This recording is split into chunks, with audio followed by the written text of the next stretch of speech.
What's up, my Gistatiners? Today I'll tell you everything you need to know about the top 10 richest women in Africa and how they make money. Kindly click on the subscribe button and click on the bell icon beside it so you can get notified about our hot videos immediately we upload.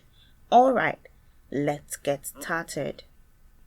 From telecoms to real estate, African women are doing it big and ranking in the big box. These women are amassing jaw-dropping amounts of wealth with their respective business ventures and gaining the admiration of their peers and the public. Did you know one of these women is the mother of the president of an African country? Did you also know that the former number one, who has now dropped much lower on this list, was reportedly involved in money laundering and corruption scandals? Stick around for these and so much more. Without further ado, let's get into the details. Here are the 10 richest women on the continent of Africa.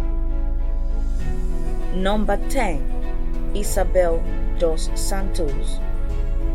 Coming in at number 10 is Isabel dos Santos. She's the eldest daughter of former Angolan President José Eduardo dos Santos, who ruled the country from 1979 to 2017. While he ran the oil-rich country, she garnered significant stakes in Angola's strategic industries like banking, cement, diamonds and telecom, making her the most influential business person in Angola. But allegations of money laundering and embezzlement led to her accounts being frozen and some of her assets seized.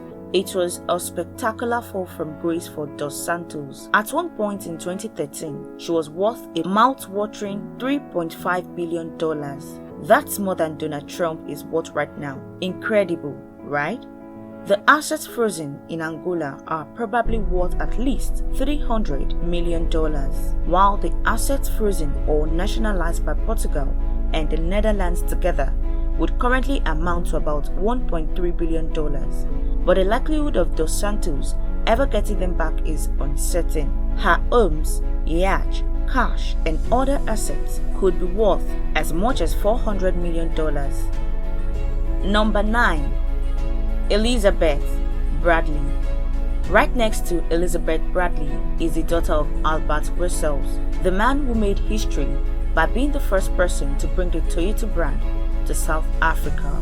Elizabeth started her career in business as a managing director of South African holding company Wesco Investment Limited in 1986, and in 1991 she became the non-executive chair, a position she holds to date. Bradley owned a 25% stake in Toyota South Africa, but she agreed to sell her stake to Toyota Japan for a whopping sum of $320 million. She, however, walked away with a sum of $150 million. Money, money, money. Elizabeth also owns a stake in agriculture and agri-processing business Tongaat Hulett and Sasol, an integrated energy and chemical company. She is reportedly worth $19.4 million. Number 8. Sharon Wapnick. When you're born into a family like that of Alec Wapnick, your chances of making it big instantly fly high due to his vast wealth and influence. Fortunately for Sharon, she is Alec Wapnick's daughter. Sharon is currently the major shareholder in her father's property loan stock companies, Octodec Investments and Premium Properties. She is also the non-executive chairman at Octodec, a position held by her father until 2011 when she took over. Besides Octodec, Sharon is a very brilliant attorney and a senior partner at Tugendhaft Wapnick, Banchetti and Partners. Sharon holds business interests in the area of real estate and corporate matters. Though the millionaire is believed to be involved in other business ventures, much is not known about her recent business endeavors due to her private nature. Number 7. Bridget Radebe. The South African is the older sister of South African billionaire Patrice Thopane Motsepe. Bridget's business interest is in mining. She started her career as a miner before setting up her own mining firm called Macau Mining in an industry where most mining firms are owned by men. Bridget's firm specializes in the exploration of gold, platinum, chrome, uranium, coal, and vanadium.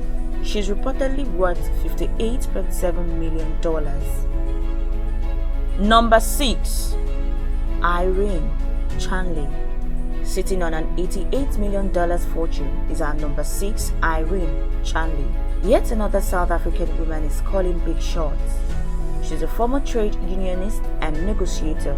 She spent 13 years as a negotiator for South Africa's National Union of Mine Workers. After stepping down as a negotiator for union, Irene went on to become an executive director for Africa's largest telecommunication company, MTN, and she's said to have been pivotal to the granting of operation licenses to the company by the government of Nigeria and Iran, which she's said to have been rewarded with a huge chunk of MTN stock, valued at over $150 million in return. Irene, however, called it quits with MTN following some controversies and went on to set up her own telecommunication company, Smiles Telecommunication, a low-cost telecommunications company in Mauritius. She was, however, the CEO of the company until 2019, when she was demoted to deputy chair. Chanley's business interest is solely invested in telecommunications. Her telecom company, Smiles,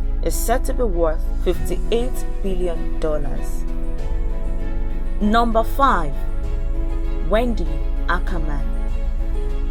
Wendy Ackerman is a South African retail tycoon and non-executive director of Pick n Pay Holdings Limited, a retail company founded by her husband, Raymond Ackerman.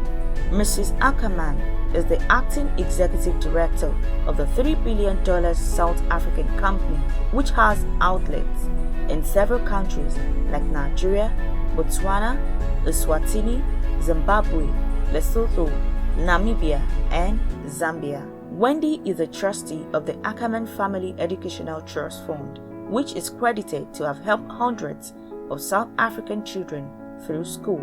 Wendy Ackerman's business interest is mainly centered on retail. She is the first woman on our list to cross the 100 million mark, but there are also billionaires on the list. Stick around to find out who they are. Number 4. Wendy Applebaum. We're turning up on the hit at number 4 with the richest woman in South Africa, who is also the 4th richest woman in Africa. She is the daughter of the late South African billionaire Sir Donald Gordon. Wendy Applebaum started her career as a director at Liberty Group, a real estate company owned by her father, and she later went on to co-found the Women Investment Portfolio Holdings, WIPHOLD, which was shortlisted on the Johannesburg Stock Exchange, but she also sold her shares soon after that. Today, she's the owner of a 224 acres wine farm called the Mogensen Wine Estate. She's a hot shot in South Africa's wine industry. Her first vintage wine, Chenin Blanc, is known to have won several accolades for its unique taste. Wendy's wine company is said to sell over 500,000 bottles of wine every year, with 85% being exported to countries like France, Sweden, the UK, Canada, and the USA. She is currently sitting on over $150 million. Number 3. Bola Shagaya. We'll finally have the first but not the last Nigerian on the list. She's the irrepressible Bola Shagaya. Shagaya started her business career by importing Konica photographic equipment for resale after quitting her job as an auditor for the Central Bank of Nigeria in 1983. Today, she's the second richest woman in Nigeria and CEO of Bomos Group International, which is a diversified Nigerian conglomerate company with interests in oil, real estate, banking, and photography. As a real estate mogul, Hajia Bola owns hundreds of townhouses in Nigeria's choicest neighborhoods, as well as properties in Europe and the United States. She's also the founder of oil exploration company Voyage Oil. Hajia Bola is also a board member of the National Economic Partnership for Africa Development, NEPAD, a Nigerian-focused business group. She is worth a jaw-dropping, high-popping, mouth-opening $630 million. Number 2. Ngina Kenyatta. We finally have the first billionaire on the list who also happens to be the oldest. Her name is Ngina Kenyatta, also popularly known as Mama Ngina. She is the widow of Kenya's first president, Jomo Kenyatta, and mother of the country's current president, Uhuru Kenyatta, and she is one of the richest women in Africa. Mama Ngina handles the family's businesses, which cut across banking, farming, education, insurance, hospitality, manufacturing, and real estate sectors. Mama Ngina Kenyatta currently oversees a series of investments, stakes, and portfolios under her authority and holds 24.91% in one of the largest privately owned banks in Kenya, which is the Commercial Bank of Africa, CBA. Other businesses include Brookside Dairies, a dairy firm that is responsible for almost half of the dairy products in Kenya, Heritage Hotels, Voyage Resort in Mombasa and Tavo, Timsales Timber, Media Max, a media company that owns K24 TV, Kameme Radio, and The People newspaper. Number 1. Folorunsho Alakija. Behold the richest woman in the whole of Africa. She is no other person than the incredibly successful Folorunsho Alakija. At 70 years old, she has amassed a fortune of over $1 billion. She has relatively modest background. Folorunsho's business career started back in the 1970s when she established a fashion brand called Supreme Stitches, which later changed into what is currently known as the Rose of Sharon House of Fashion. Today, Folorunsho is a well-respected billionaire with business interests in the areas of fashion, oil and gas, retail, printing, and the real estate sector. She is the owner of several groups of companies, most notably Rose of Sharon Prints and Promotions, Digital Reality Prints, The Spring Property Development Company Limited, a real estate company which owns properties in various parts of the world. Alakija is also the executive director of Famfa Oil, a family-owned oil production company which is said to be worth over $600 million. Well, that's all I've got for you for now. What do you think about the people listed? Do you know any person that you think should have made the list? Let's hear your thoughts by dropping a comment below. Don't forget to subscribe by clicking the red subscribe button, and if you liked the video, share it with your friends and family. Until next time guys, take care.